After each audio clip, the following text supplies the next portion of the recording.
test match of the season for the All Blacks. An intercept, Dalton Papali, close to the line. Cody Taylor scores. No doubt a few words exchanged, and it's worked brilliantly again. Here's the pace, Rico Ioane, what a try.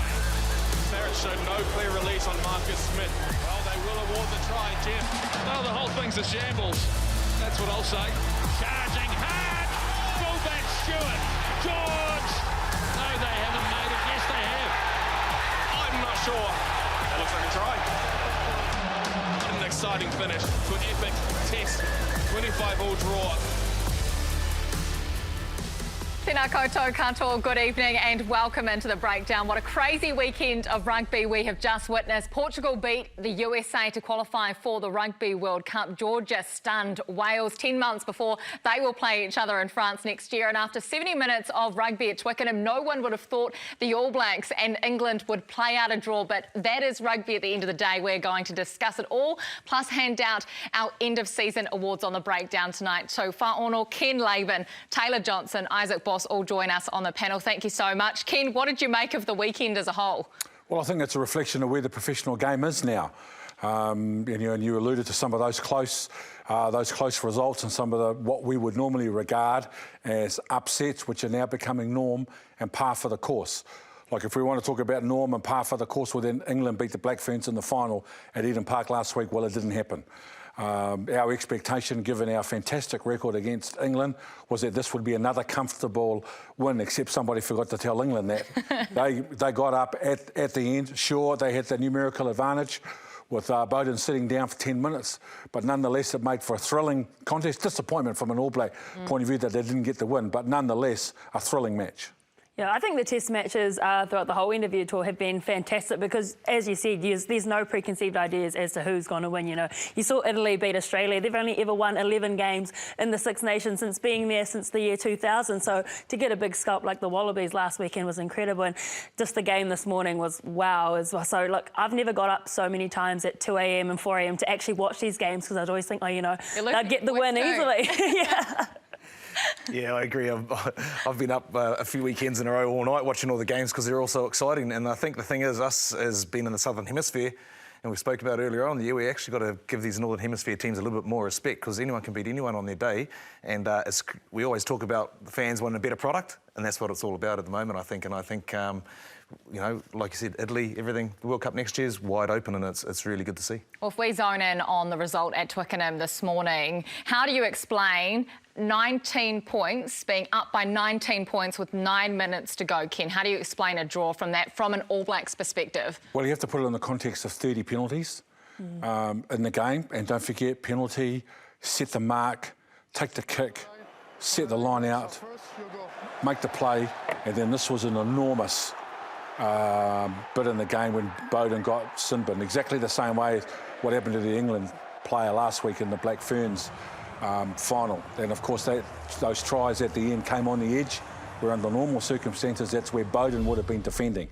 And we saw that situation where Rico was left with two players and he had to, as we all do when we get faced with that situation, you just got to close your eyes and guess. And he went for the outside guy and the fullback got in on the inside of him. Well, under normal circumstances, that play would have been covered. That try's not scored and we win. But we can speculate till the cows come home. I thought it was fantastic.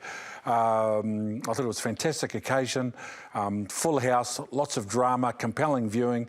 And the fact that the Northern Hemisphere team won at home is going to be great as everybody builds momentum towards the World Cup in France next year. Was it good viewing from a fan's perspective when you talk about those 30 penalties that were blown across 80 minutes, Taylor? Yeah, it was difficult to watch because a lot of the time you just wanted to see things flow and it actually changed the way that the players played. You look at that kick that TJ Perenara did with 2 minutes to go. Usually you just would have held on to that, but because the ruck was being so heavily scrutinised, he would have put that kick in. The execution probably a bit off, wanted to go a little bit deeper, but that would have been why he did it. And then interestingly, you know, we're here at the end of the game, England said, well, they thought they would have conceded a penalty at the ruck and they kicked it out. And it was so on the nose because on their social media, they said, never give up, and then posted the draw. And I thought, well, you did give up because you didn't go for the win. You know, you were down by so much, and to forge such an amazing comeback and then settle for the draw. I was like, come on, like, you know, I would have loved to see the All Blacks win, but how good would that comeback have been if they actually chanced their arm? That's a good point because Ian Foster was asked about it, and there's no way that his men would have kicked the ball out of the shoe was on the opposite foot. Yeah, and I guess Fozzie's probably having a roll smile because I think that's purely down to the coaching. Eddie Jones is under the pump and he's fought back to get them a draw. You can even see Marcus Smith looking around, what do I do? Whereas there's nothing really to play for in this game at the moment except for getting into these moments that are going to win you a World Cup. And they had the prime opportunity and the last play of the game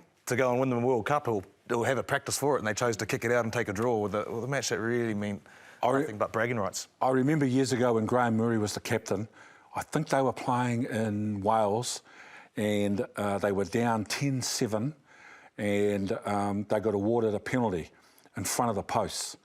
I kicked the penalty and they take out the 10-all draw. He opted to go for the line out. And when he was interviewed after the game, he said, even if we'd kicked the penalty, we still wouldn't have won.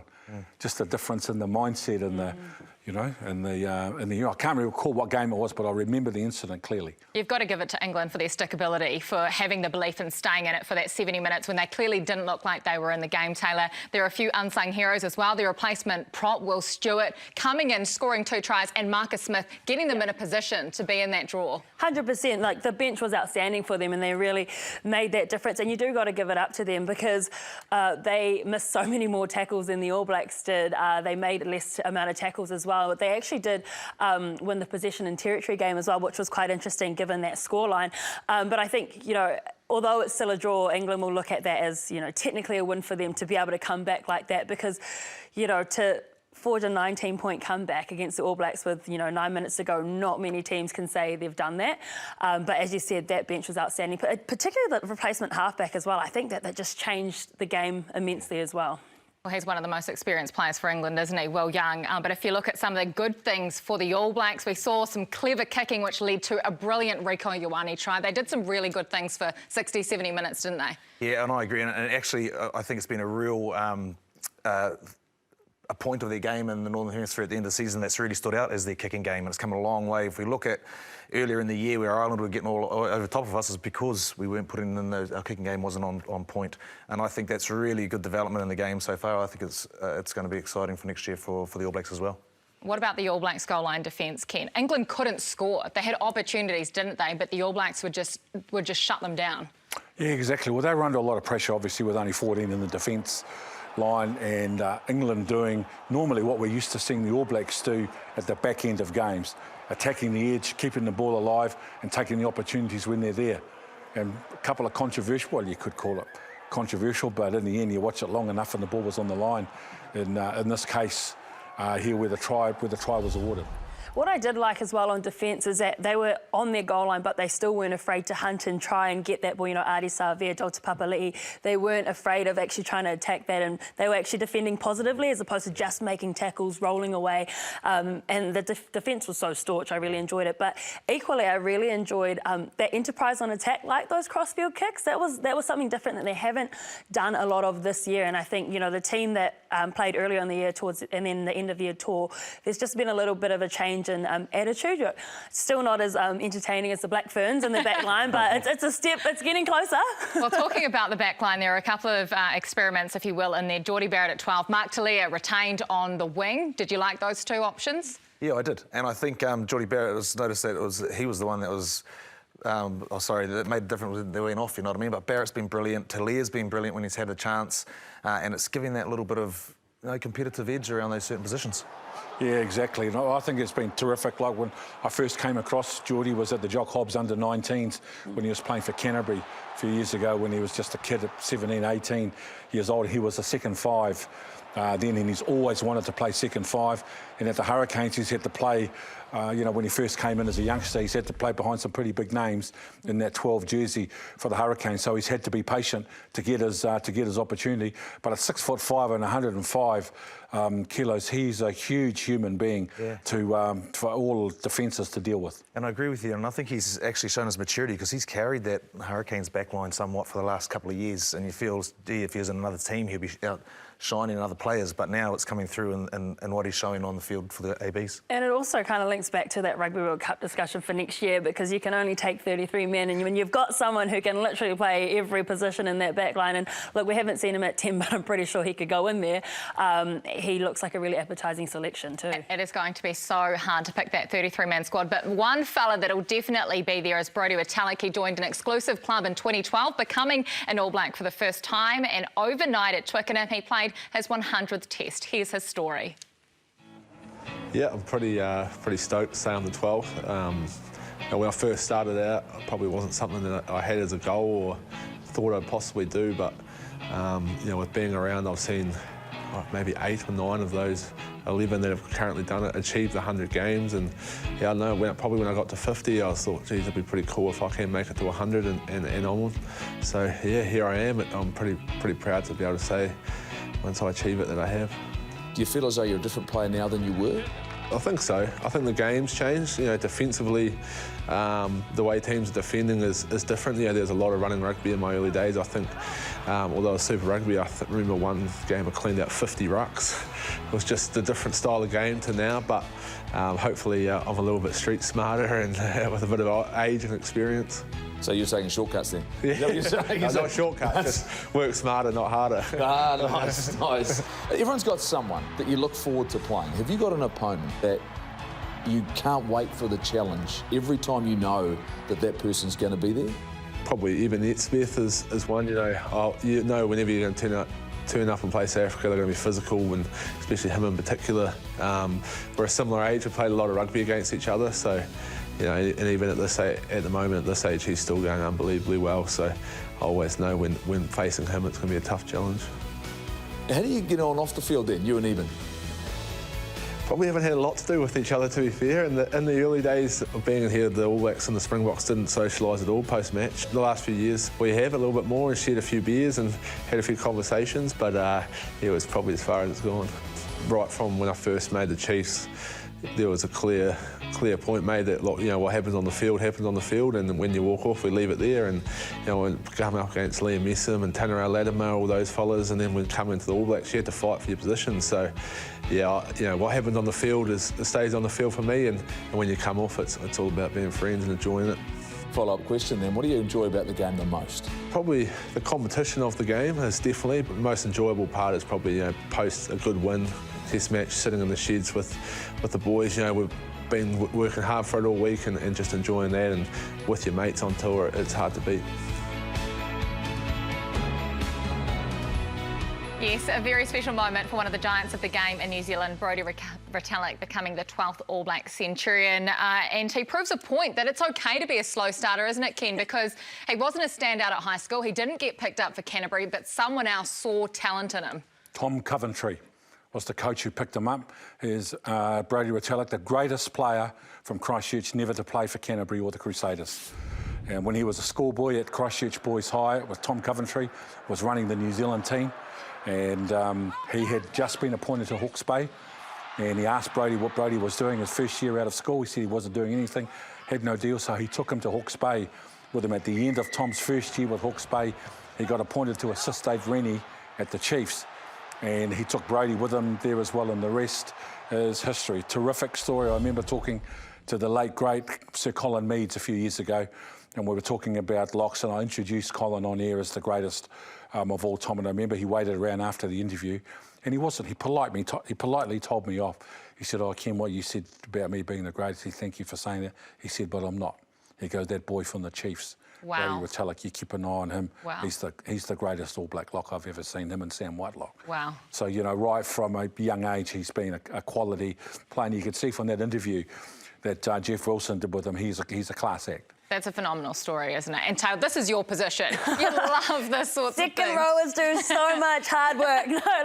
The thing is though, he mentioned it, the game's changed so much since when he made his debut. He said he would clear 50 rucks in a game, and now it's changed. And the thing about that, and what makes him such a great athlete, is that he's adapted with the game as well. He's got such a wide-ranging skill set. He's so uncompromising on attack and on defence. You can always count on him to put his head down and just give it a go. And he brings that niggle as well. Like a lot of teams have it, but he can can really get inside an opposition's head. We saw him and Evan Etzebeth, who is another fantastic lock, but I really love the contribution he gives to not only the All Blacks jersey, but every team he plays for.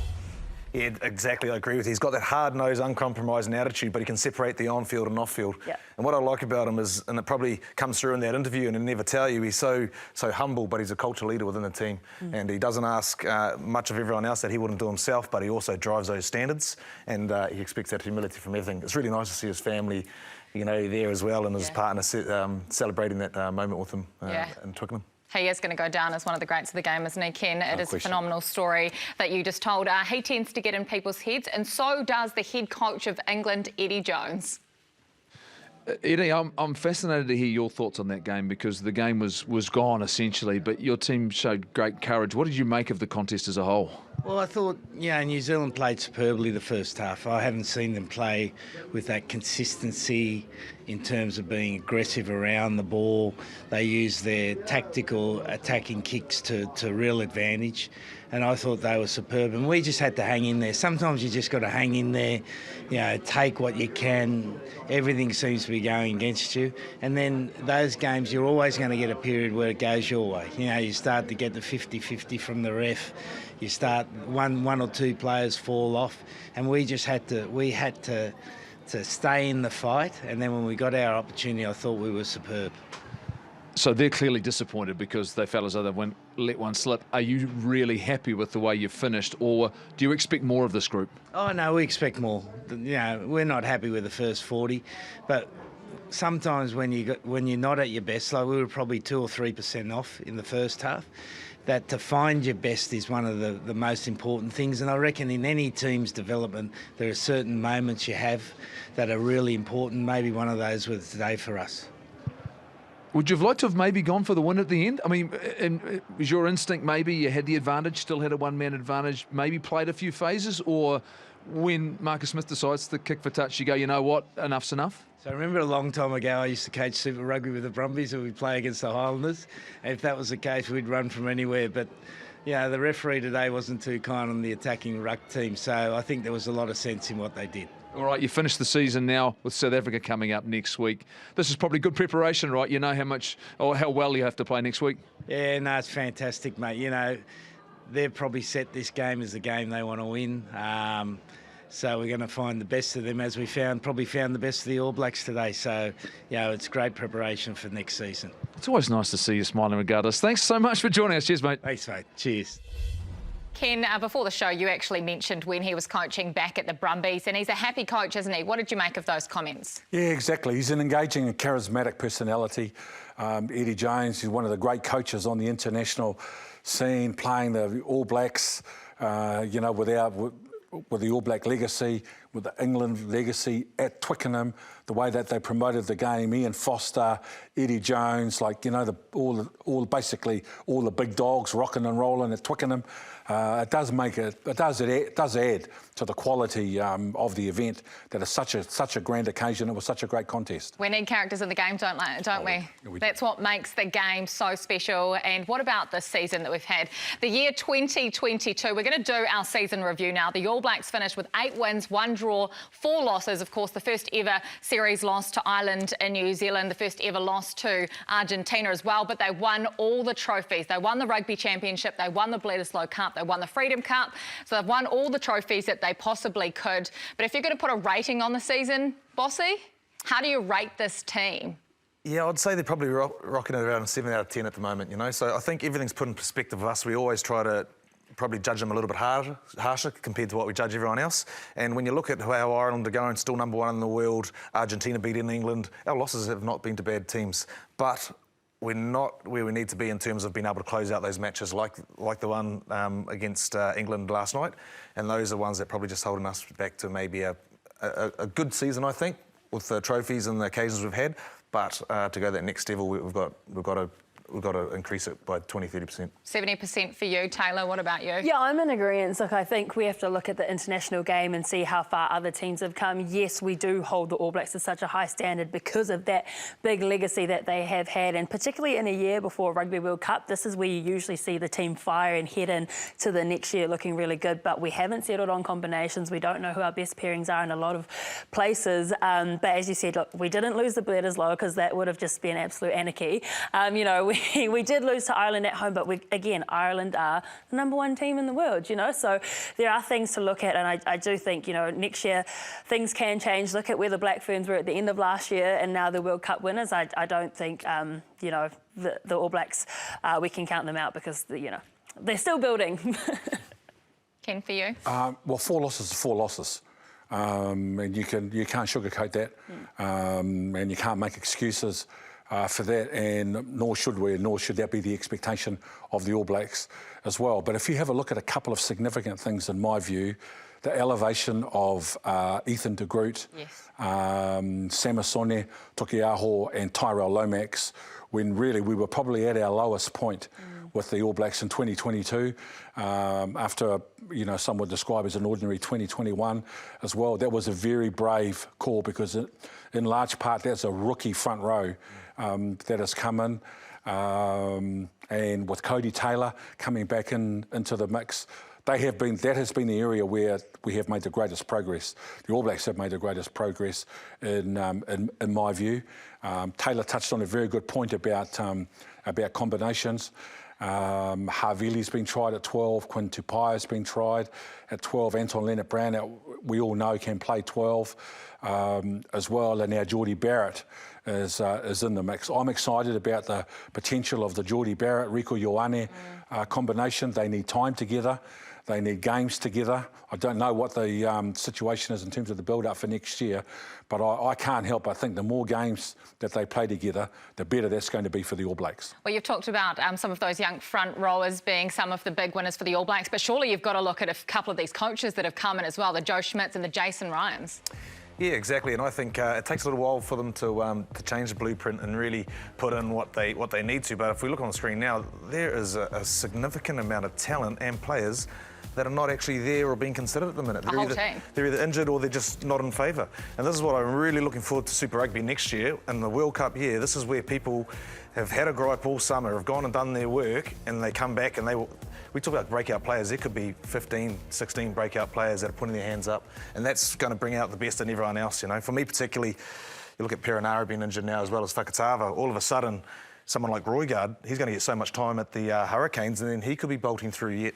Brad Weber at the Chiefs, he's just competing for a position with Xavier Rowe and Cortez Ratama. Any one of them could be there as well. So it's really, really exciting looking forward rather than just looking back at the moment. After Super Rugby, we were so excited about a couple of players. One, Roger Tuivasa-Sheck, another one, Leicester Whanganukau. Where are those two now, Taylor, after this end of year tour? Yeah, it's interesting with Leicester, isn't it? Because, you know, he was sent to the All Black 15 and then they kept Mark Talia in with the squad as well. And Roger Tuivasa-Sheck, again, kind of guilty of not being able to play too much, you know, at the Blues and also with Auckland when it comes to NPC. And it's just time in the saddle for people like that. But also you've got to look at it as that All Black 15 environment gave those key players, you know, a full game and time in the saddle. So it is still a high pressure environment in the All Black 15 as well. So look, it's going to be interesting because we've just heard the amount of talent that is in that 12 jersey. And I think that is probably why they've asked Roger to maybe try out the wing as well, because you need to be able to play more than one. Well. Yeah, you need to be able to play more than one position in that Rugby World Cup squad. Well, in terms of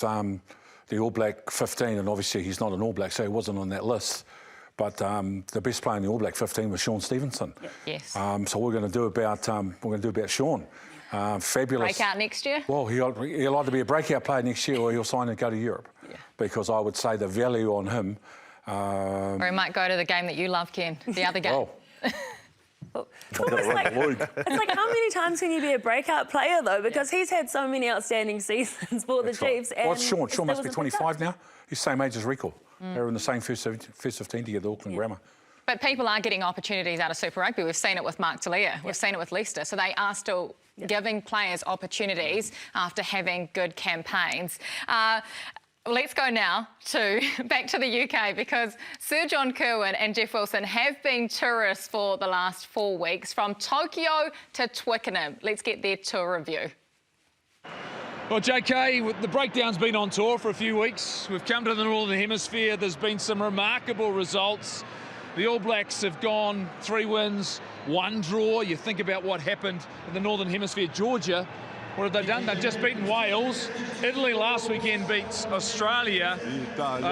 You're still celebrating, I know. But if you think about the international landscape as we go to the end of our season, how does it end up for the All Blacks, all said and done after a challenging year? Well, I tell you what, if you had asked me this midway through the year, would you be happy with the way? Would you be happy with the draw? Would you be happy with them coming over there, dominating for long period of times?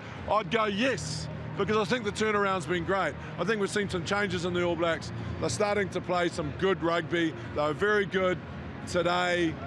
Last 10 minutes, okay, yellow card. Let's move on to that. But World Rugby has some huge decisions to make. World Rugby, you are meeting on Monday, Tuesday to speed up our game, to change some of the rules. We want more of a spectacle, and it's on you to go and do that. However, I will tip my hat to you because some of the minor sides are actually starting to get better. Georgia beating Wales in Cardiff. How good is that? I think, don't get me wrong, but is it Spain or Portugal? Portugal have just qualified. Yep. So the work that you're investing in some of the smaller nations is paying off, but we need a faster, more aerobic game. So there's still some stuff to do, but the rugby at times has been great, and at times it's been really boring. But we can change for next year, and if some of these minor unions come to this World Cup, throw caution to the wind, it's going to be fantastic. Well, you've been told World Rugby. And I think you're right. It will help us, I'm sure, for the All Blacks. But I think about the All Black season and what we've done. We've exposed players. We've given them opportunities. The opportunity to take themselves to the next level. And for some of these young men who now tasted playing at Twickenham, tasted playing at Cardiff, it's going to prepare them. But they'll look back, I think, on this game and go, you know what? We need to be better. Yes, it's a simple statement, isn't it? We need to be better. And here is why. Because World Rugby has never been as close as it is right now, right? Well, see, any team on any day can beat another nation. Tier 1, Tier 2, it doesn't matter. No, exactly. And I think a real key thing for World Rugby is when they're talking about World Cup cycles, they really want a Tier 2 nation to make the semi-finals and get to these playoffs, because they set goals like any organisation, and the development of the game, that's what it means. And I think there is. I think Fiji could be a bolter for next year, but look at all the results. You've got guys like Chile coming into the World Cup now and things like that. And Portugal get rid of the USA who are hosting it in 2 years' time. So it's really getting remarkable. That's the one end. But, yeah, at the top end, I think there's 6 or 7 teams that could win this World Cup next year. And it's never been like that before. Yeah, well, if you look at the World Rugby rankings, Ireland, France, New Zealand, South Africa, top 4, followed by England, Argentina, Wales, Australia. Is that fair, that top I think listed? France should be on top at the moment. I think they're favourites heading into the World Cup. Absolutely. Look, they haven't lost a game in the last 12 months, and they've beaten every Tier 1 team that there is. You know, they've been in the All Blacks, been in South Africa, Australia. They're absolutely outstanding at the moment, and to think that the World Cup is going to be on their home soil, that's just going to make them even harder to beat.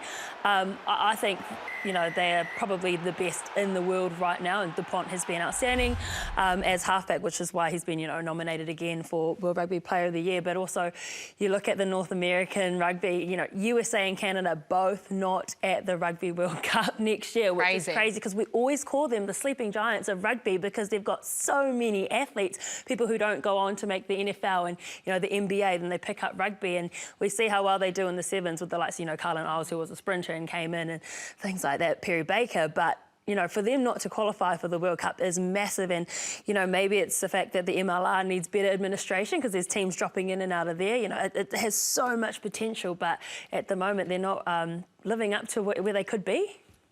France have made France are scary for World Cup in next year.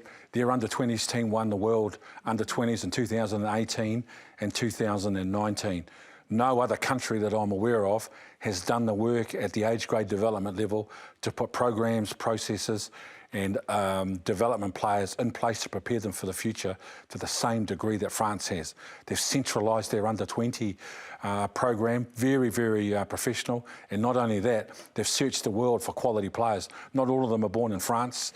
There was some criticism a few years ago when the Japan, should I say with the French, top league, only 48% of the players playing in the French comp at one stage were eligible for France.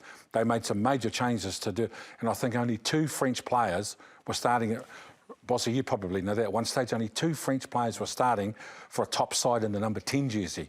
So the work that they've done to change it around, to make themselves more competitive and create their own pathways is reflected, as Taylor said, in their unbeaten run in 2022. With that unbeaten streak and having a home World Cup comes enormous pressure as well, doesn't it? Taylor said France are favourites going into it. Do you two think they're favourites? I think there's no doubt they're favourites just because the age bracket of their team is just so young and they've been on form anyway. But they've also got to do it the hard way. We're all on the same side of the drill, and that is the hardest side of the drill. We're all meeting each other. There'll be no doubt that probably the team that wins the All Blacks France in the very first match will go on and not make the final, and the other team will and win it, you know what I mean? And we've seen it happen before, but that'll be what I think could actually happen, and quite likely it'll be the monkey off the back for whichever team loses that one. And then you're fighting your own battle and expectations gone. It's going to be huge, isn't it? That opening match between the All Blacks and France, just 10 months away on the 8th of September in Paris. Time now for your trivia question. New panel today, or new combination of panellists, I should say. You can get involved at home as well. Your question for today, which 3 All Blacks have drawn their 100th test? Which 3 All Blacks have drawn their 100th test? 12 All Black centurions, pick 3 of them. We'll have the answer for you right after this.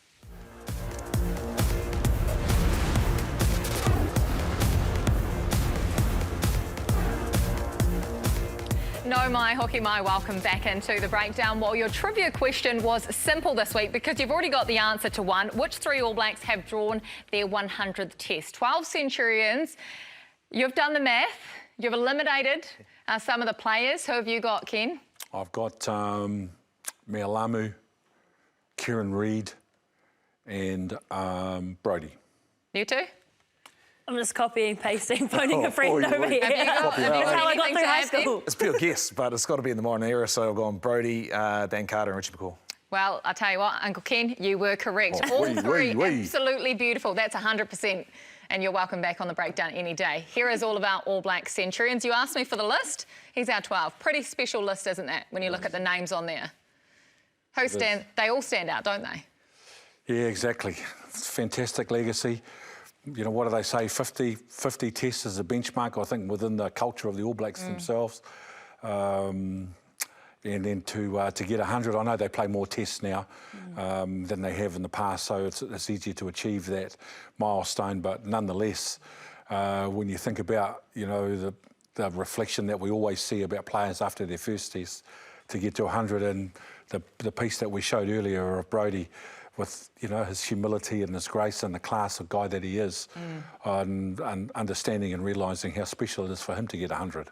Very much so, very, very special. Well, it is time now for the fun part of the show, the fun part of the season, actually. It is awards time because the New Zealand Rugby Awards, the official awards, come out on Thursday, the 8th of December. That'll be live right here on Sky Sport at 8:30, but we're going to do our own awards. The first one is the Breakthrough Player of the Year. Now, this can be male, female.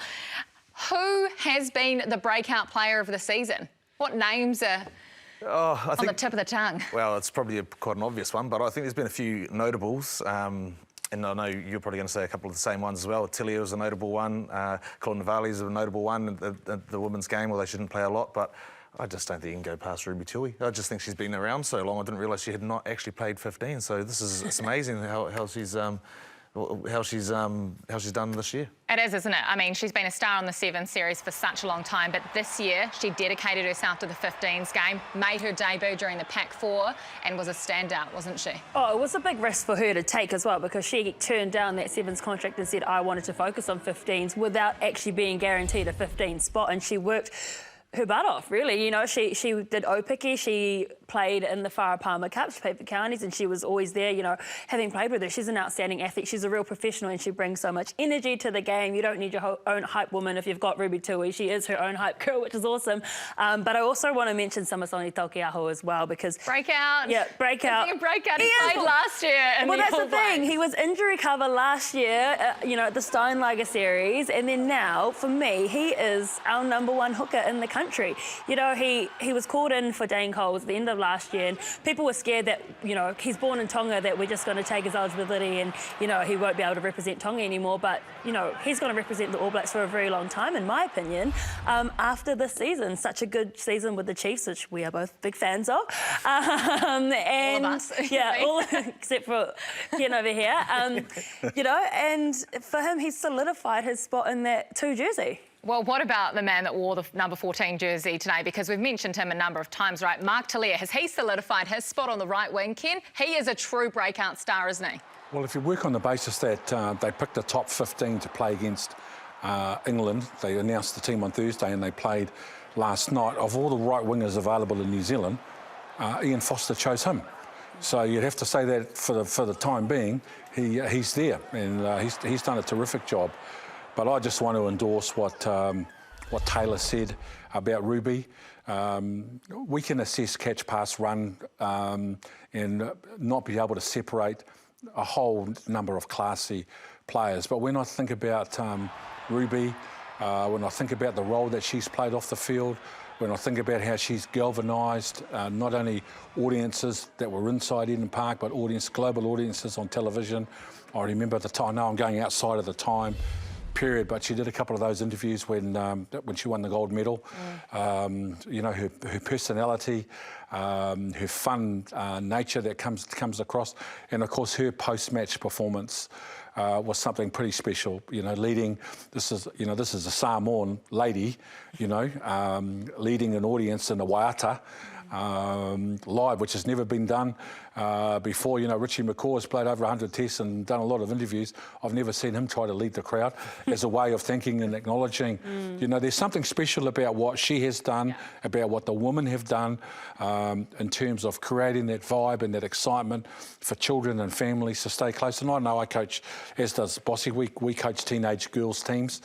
Ourselves back in our hometowns, and the influence and impact that the Black Ferns have had. And she has been the centre of it. So for the footy, we could pick a whole host of players, but she's certainly in that group that deserves to be acknowledged for every aspect of it on field, but off the field. You know, she's just been a wonderful character for our game, and to be so confident, so eloquent, so elegant at such a young age still. She's a very special personality in our game. She's changed the game, hasn't she? The sport, New Zealand will never ever be the same after Ruby Tui and that Black Ferns entire team and how they have carried themselves in 2022. And if you can't get enough of the sporting action and you feel like a bit of a break, here is the option for you. The summer of tennis and the Australian Open is just around the corner. Get closer than ever to incredible Grand Slam action, then linger on for a city adventure with an AO travel package. From soaking up the buzzing atmosphere courtside to exploring the sights, sounds and flavours of marvellous Melbourne, let the people that know the AO best arrange it all. Well, after the break, we are going to continue our awards night theme and talk about the Player of the Year. But before we do, the New Zealand Rugby Awards are just around the corner, which means it is time for you to vote now on the best try of the year. This is the Sky TV Fan Try of the Year. The first 5 are coming up for you. You'll get the next 5 after the break.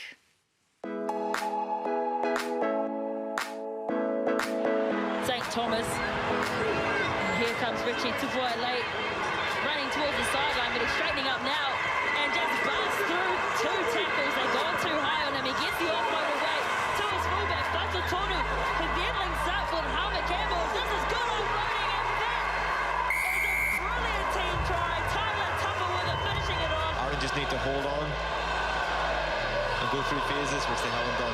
Well, objective number 1 was to get that set piece going. They've failed badly in that regard, and this is a counter-attack now from which New Zealand teams tend to inflict damage. To a Palatu, lovely ball inside to McKenzie, and it's taken up by Ruben Love, and he's got Stevenson outside him. Stevenson heading for the corner, and he gets his second try. Ruthless from this New Zealand 15. So George Bauer on the field at 17. Little kick into space. Jordan's after it. He's got it. Will Jordan. Oh, he is quite sensational. Yes, he won. Baylor. Oh, finds a hole for Denjin Wainui, who's got Semple. Semple goes to round 1 and then 2. Ball back and field for 1 minute open spaces. The Chiefs are putting on a clinic. And Portia Whitman scores.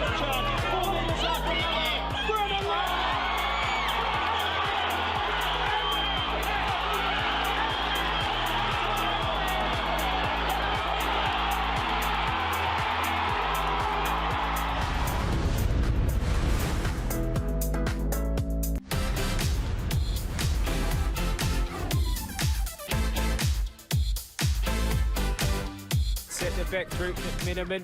The Mont through Maliepo in hands. Auckland have it down on this right-hand side. Kolo steps back in and gets the pass away to Lafayette. They're near in numbers through Blackwell. Demont's there and they've got an open try line. They won't catch her. Demont is going, and she's gone all the way. Rosie Kelly with her last cast dive. But it was enterprising play from Auckland and they've got themselves a 5-pointer. The All Blacks have tried to put pressure on at scrum time. The Ireland have always managed to clear the ball. The kick is picked up by Love, and off he goes. Great run down the middle from Ruben Love. He split them open. Cullen Grace is there in support. Loves the pass back in field. Oh, what a try! Brodie Rugby at its best. What a break from Ruben Love.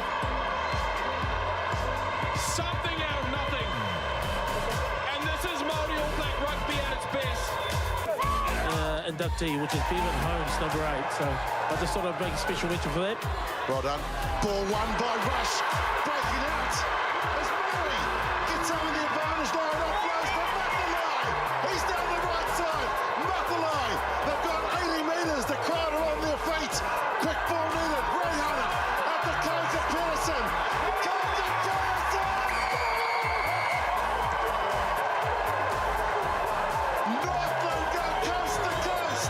Easy metres and contact at the moment. The Blues, Tuonga Fasi, and gets a lovely ball away to Eklund. They're playing with so much freedom here, the Blues. Christie. Oh, this is magnificent. Rico Ioane, Talia. Unbelievable finish. I don't think so. I don't think so.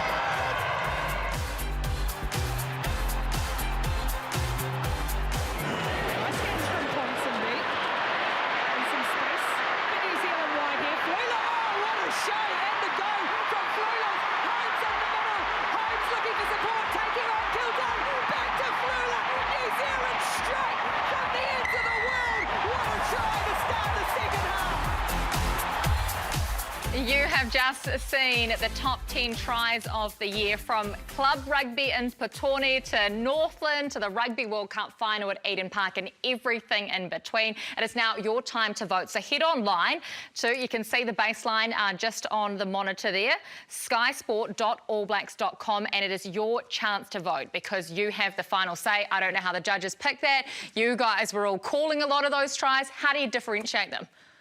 Oh, there's some great tries in there, aren't there? And I love the breadth, the width and breadth of every, league competition around the country.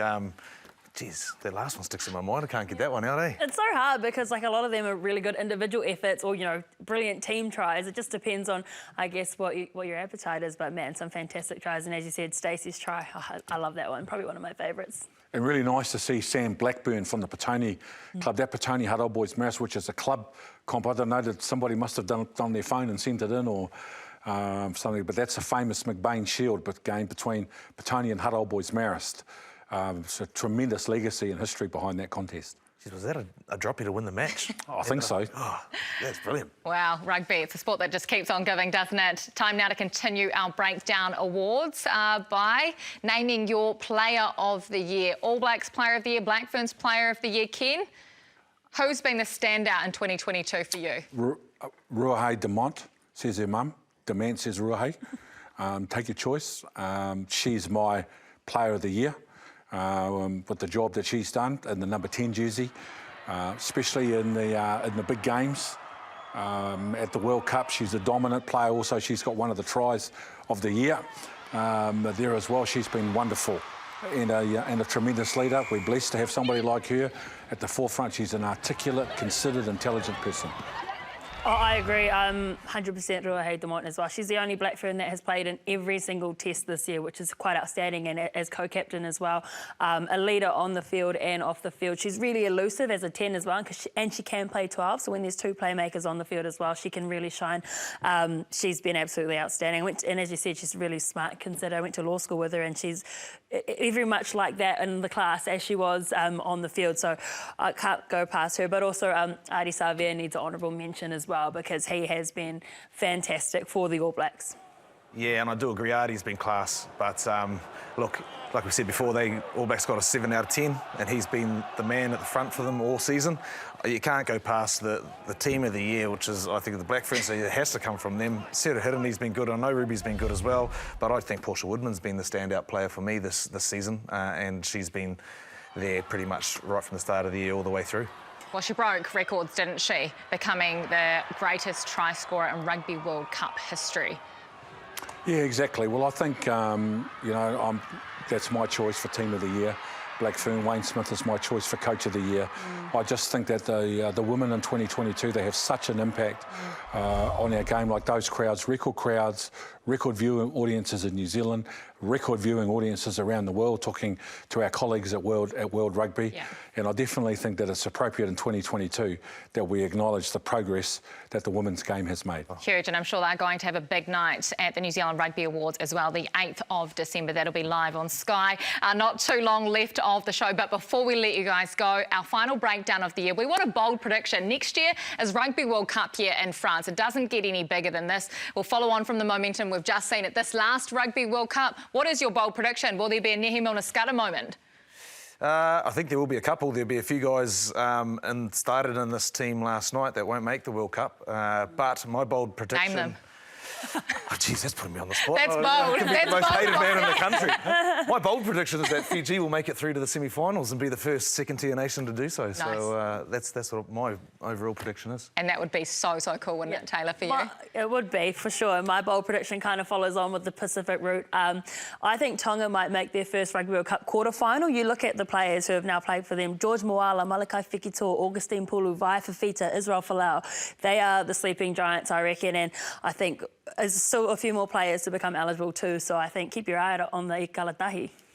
My bold prediction is that Sean Stevenson will go to the World Cup with the All Blacks next year, and that Maya Joseph, outstanding young halfback in the game from Otago, will make her debut for the Black Ferns.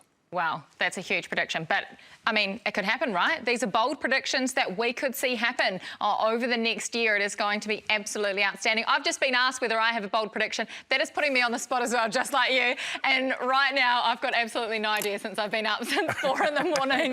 But I just wanted to say it has been a wonderful year of rugby, hasn't it? For our men, for our women, for our club sides, for our first 15. We've been so lucky. We've been so blessed to do it all on Sky Sport.